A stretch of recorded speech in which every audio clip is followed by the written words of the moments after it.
Nama saya Salsabila Ramadhani dengan NIM 22060082. Baiklah, di sini saya akan mempresentasikan mengenai bab 6, yaitu pertumbuhan penduduk dan pembangunan ekonomi. Baiklah, langsung saja kita masuk kepada pembahasannya. Pertumbuhan penduduk dan kualitas hidup. Jumlah penduduk dunia pada tahun 2009 diperkirakan mencapai 6,8 miliar orang. Perserikatan Bangsa-Bangsa atau PBB memproyeksikan jumlah penduduk akan mencapai lebih dari 9,2 miliar pada tahun 2050. Angka proyeksi lainnya yang dikutip luas menunjukkan angka lebih tinggi, yaitu 9,5 miliar. Sebagian besar penduduk dunia menjalani kehidupan mereka di dunia berkembang. Apa implikasi ekonomi dan sosialnya terhadap pembangunan jika kemudian proyeksi pertambahan penduduk itu memang menjadi kenyataan? Nah, penduduk dunia bertambah lebih dari 75 juta orang setiap tahunnya. Hampir semua pertambahan penduduk neto ini, 97%, terjadi di negara-negara berkembang. Jumlah kenaikan yang demikian besar itu tidak pernah terjadi sebelumnya dalam perjalanan sejarah manusia. Akan tetapi, masalah pertumbuhan penduduk bukan sekadar persoalan angka. Hal ini merupakan masalah kesejahteraan dan pembangunan manusia, sebagaimana yang telah kita uraikan dalam bab 1. Pertumbuhan penduduk yang berlangsung cepat dapat menimbulkan konsekuensi serius bagi kesejahteraan umat manusia secara menyeluruh. Jika pembangunan pada dasarnya merupakan upaya meningkatkan taraf hidup manusia, pendapatan, kesehatan, pendidikan, dan kesejahteraan manusia, dan jika mencakup dengan peningkatan kapabilitas, harga diri, kehormatan, martabat, dan kebebasan memilih mereka, maka pertanyaan yang benar-benar penting mengenai pertumbuhan penduduk adalah sebagai berikut. Bagaimana situasi kependudukannya kontemporer di banyak negara berkembang dapat menunjang atau sebaliknya justru menghambat peluang mereka dalam mewujudkan tujuan pembangunan. Nah, beberapa isu besar berkenaan dengan pertanyaan dasar itu adalah: yang pertama, apakah negara-negara berkembang akan mampu memperbaiki taraf hidup penduduknya dengan tingkat pertumbuhan penduduknya, baik sekarang maupun proyeksinya untuk masa mendatang? Sejauh mana peningkatan penduduk yang cepat akan mempersulit untuk menyediakan pelayanan sosial penting yang mencakup perumahan, transportasi, sanitasi, dan keamanan? Yang kedua, bagaimana negara-negara berkembang mampu menanggulangi pertumbuhan jumlah tenaga kerja yang sedemikian cepat dalam beberapa dasawarsa mendatang? Apakah akan tersedia banyak kesempatan kerja atau sebaliknya tingkat pengangguran akan melambung tinggi? Yang ketiga, apa saja implikasi tingkat pertumbuhan yang lebih tinggi terhadap peluang orang-orang miskin dunia untuk mengatasi penderitaan yang dialami dalam kemiskinan absolut? Apakah pasokan dan distribusi makanan ini tidak hanya mencakupi kebutuhan jumlah penduduk yang diperkirakan semakin bertambah banyak dalam dasawarsa mendatang, tetapi juga memperbaiki tingkat asupan nutrisi sesuai dengan kadar yang dibutuhkan manusia? Yang keempat, apakah negara-negara berkembang akan mampu memperluas cakupan dan meningkatkan kualitas sistem pelayanan kesehatan dan pendidikan mereka agar setiap orang dapat memiliki akses pelayanan kesehatan dan pendidikan dasar? Yang kelima, adakah hubungan antara kemiskinan dan jumlah anggota keluarga? Yang keenam, apakah upaya gigi untuk meningkatkan kemakmuran di kalangan orang kaya telah lebih merusak lingkungan hidup global dan mencederai peningkatan taraf hidup orang-orang miskin dibandingkan dengan peningkatan absolut jumlah orang-orang papan ini. Selanjutnya, pertumbuhan penduduk di masa lalu, masa kini, dan masa depan. Sejarah pertumbuhan penduduk dunia. Pada saat pencetakan buku ini, jumlah penduduk dunia hampir mencapai 7 miliar orang. Nah, di masa lalu jumlah manusia tidak banyak. Ketika orang-orang pertama kali mengolah lahan untuk bercocok tanam pada sekitar 12.000 tahun yang lalu, jumlah penduduk dunia diperkirakan tidak lebih dari 5 juta orang. 2000 tahun yang lalu jumlah penduduk dunia telah mencapai hampir 250 juta orang, kurang dari 1/5 jumlah penduduk. Nah, dari tahun ke-1 kalender kita sampai dengan dimulainya revolusi industri sekitar tahun 1750, jumlah itu berlipat 3 menjadi 750 juta orang, kurang dari 3/4 jumlah orang yang hidup di India sekarang.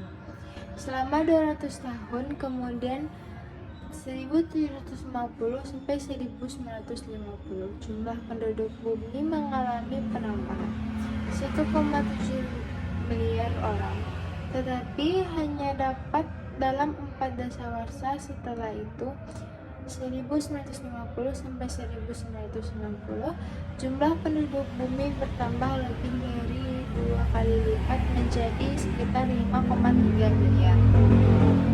Dunia kita memasuki abad ke-21 dengan jumlah penduduk lebih dari 6 miliar orang.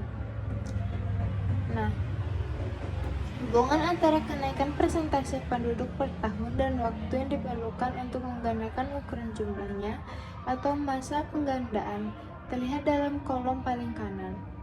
Nah, seperti yang dapat dilihat, sebelum tahun 1650, dunia memerlukan waktu selama 36.000 tahun atau sekitar 1.400 generasi guna melipat gandakan jumlah penduduknya.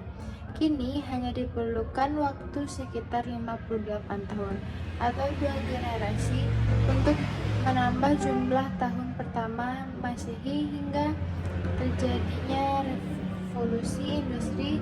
Dunia memerlukan waktu 1750 tahun guna menambah jumlah penduduk dunia sebesar 450 juta orang. Kini tambahan jumlah orang yang sama hanya memerlukan waktu kurang dari 7 tahun. Nah, berdasarkan catatan sejarah, perubahan mendadak dalam tren pertambahan penduduk secara menyeluruh yang diakibatkan naik turunnya jumlah penduduk yang sangat dipengaruhi oleh kombinasi peristiwa kelaparan, penyakit, kurang nutrisi, wabah, dan perang.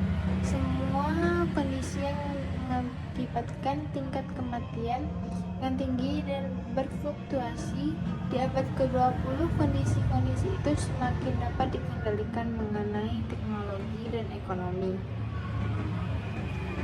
Struktur penduduk dunia. Distribusi penduduk dunia sangat tidak merata menurut wilayah geografi, tingkat fertilitas dan mortalitas, serta struktur usia. Wilayah geografis, lebih dari 3/4 penduduk dunia di negara-negara berkembang. Kurang dari 1/4 jumlah itu hidup di negara perekonomiannya maju. Nah, peraga 6.2 menunjukkan distribusi regional penduduk dunia pada tahun 2010 dan angka proyeksinya pada tahun 2050. Distribusi penduduk dunia terlihat dramatis pada peta dalam peraga 6.3. Setiap kotak mewakili 1 juta penduduk.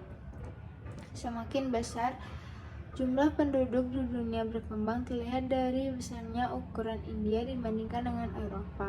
Cina berbatasan di bagian utara dan selatan dengan daratan kecil yang mewakili Rusia. Meksiko tampak lebih besar dibandingkan dengan Kanada. Sangat kontras Dengan peta yang kita kenal selama itu digabungkan, negara-negara kecil di Kepulauan Karibia pun tampak dengan jelas menunjukkan bahwa bagian terbesar pertumbuhan penduduk di Indonesia di masa depan akan terjadi di negara-negara berkembang. Lapisan bagian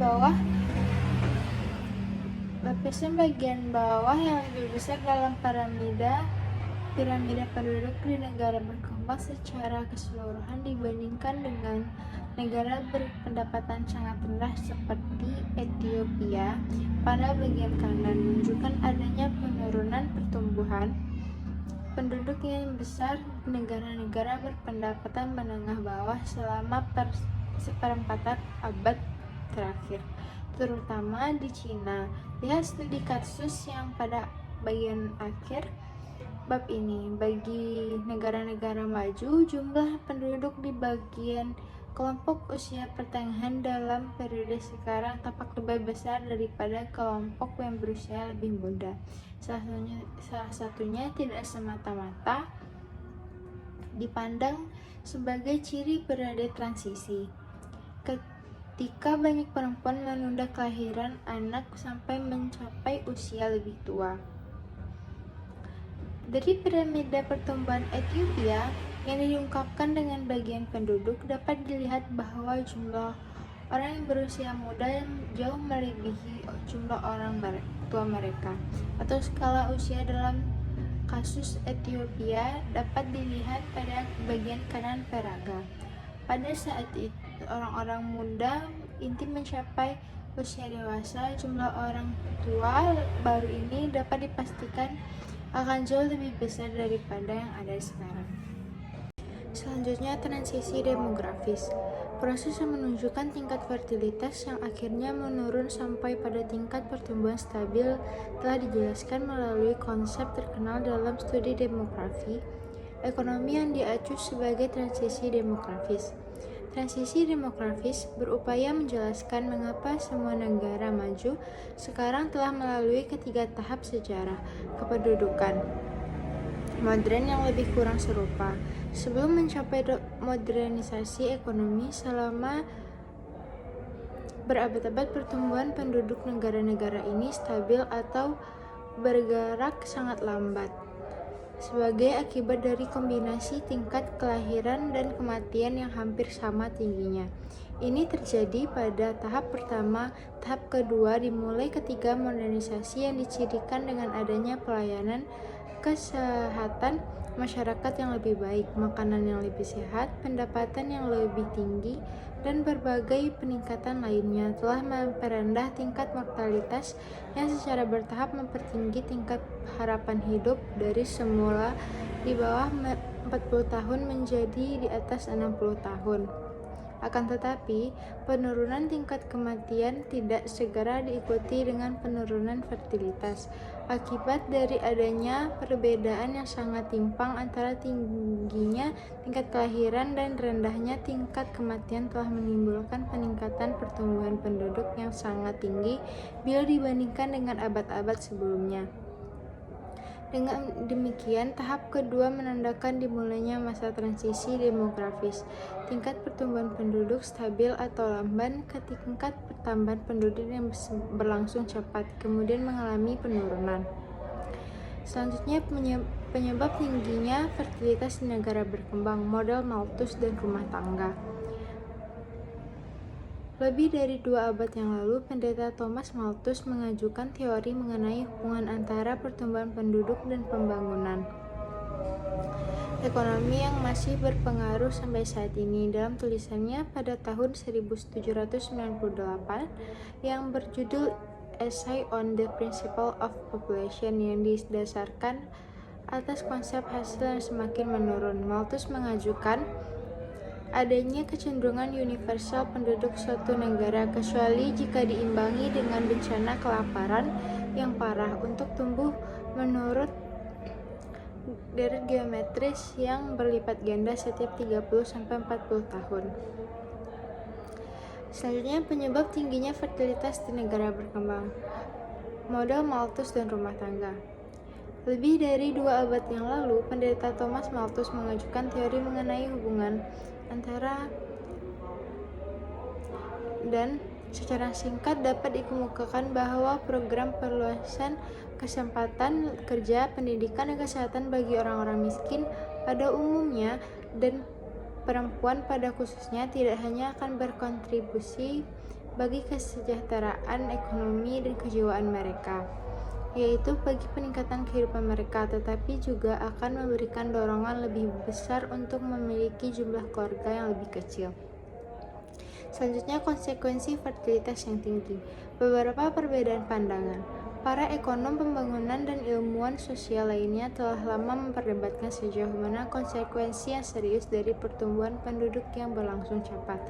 Di satu sisi, kita harus menyadari bahwa pertumbuhan penduduk bukan satu-satunya, atau bahkan bukan faktor utama yang menyebabkan rendahnya taraf hidup, terkikisnya harga diri, dan terbatasnya kebebasan memilih negara-negara berkembang. Nah, isu-isu lainnya banyak pengamat dari negara kaya dan miskin menyatakan bahwa masalah sebenarnya bukan pada pertumbuhan penduduk. Tetapi salah satu dari keempat isu berikut adalah yang pertama, keterbelakangan. Yang kedua, menipisnya sumber daya alam dan kerusakan lingkungan hidup. Yang ketiga, distribusi penduduk. Yang keempat, penempatan perempuan pada kedudukan yang lebih rendah. Fenomena yang diinginkan, argumentasi ekonomi yang lebih konvensional memandang pertumbuhan penduduk sebagai suatu unsur penting untuk mendorong pembangunan ekonomi. Jumlah penduduk yang lebih banyak akan menyediakan permintaan konsumen yang dibutuhkan untuk menghasilkan skala ekonomi produksi yang menguntungkan, menurunkan biaya produksi, dan menyediakan jumlah tenaga kerja yang cukup dan berbiaya rendah sehingga menghasilkan tingkat output yang lebih tinggi. Nah, selanjutnya pertumbuhan penduduk memang masalah yang sesungguhnya. Pendapatan yang mendukung perlunya upaya mengendalikan pertumbuhan penduduk karena konsekuensi negatif terhadap perekonomian. Beberapa pendekatan kebijakan. Yang pertama, kebijakan umum dan khusus yang dapat diperkerasai pemerintah negara-negara berkembang untuk memengaruhi, barangkali bahkan mengendalikan pertumbuhan dan distribusi penduduk mereka.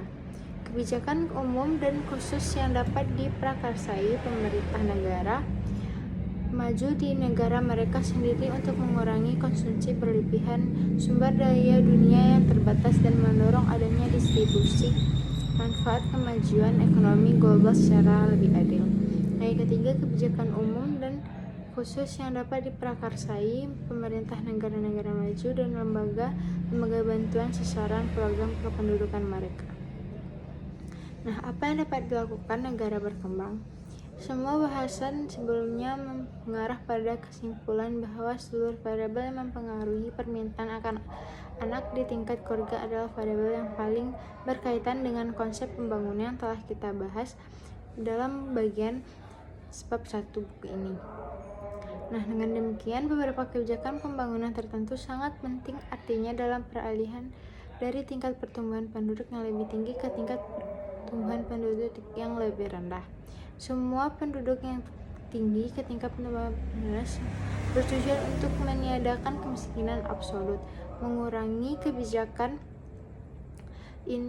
ketimpangan pendapatan, memperluas kesempatan memperoleh pendidikan, khususnya bagi perempuan, menyediakan kesempatan kerja yang lebih besar bagi laki-laki dan perempuan, menyebarkan manfaat program-program pengobatan preventif modern dan layanan kesehatan masyarakat, khususnya penyediaan air bersih dan sanitasi yang baik, kawasan pedesaan dan perkotaan miskin, meningkatkan kesehatan ibu dan anak melalui makanan yang lebih banyak, jenis makanan yang lebih baik, dan asupan nutrisi yang lebih memadai untuk mengurangi mortalitas bayi, serta menetapkan tatanan layanan sosial lainnya yang lebih adil bagi seluruh lapisan masyarakat. Nah, sekali lagi, perlu ditekankan bahwa persoalannya bukan sekadar jumlah atau sikap orang tua yang tidak rasional pada akar masalah kependudukan. Sebaliknya, tersebar luasnya kemiskinan absolut dan rendahnya taraf hidup yang menjadi alasan ekonomi bagi orang tua untuk memiliki keluarga besar dan jumlah penduduk yang membengkak. Selain itu, keputusan pribadi orang tua mengenai eksternalitas sosial negatif, misalnya dalam kaitannya dengan pendidikan, perawatan kesehatan, persediaan makanan, kerusakan sumber daya alam, penciptaan lowongan kerja, dan distribusi pendapatan, yang memberikan pembenaran intervensi pemerintah dalam masalah kependudukan. Jelas ada juga alasan lain yang sifatnya non-ekonomi. Meskipun kebijakan pembangunan jangka panjang sebagaimana telah dikemukakan sebelumnya merupakan kebijakan penting untuk dapat mencapai jumlah penduduk yang stabil, masih ada 5 kebijakan khusus yang dapat diterapkan negara berkembang untuk menurunkan tingkat kelahiran dalam jangka pendek.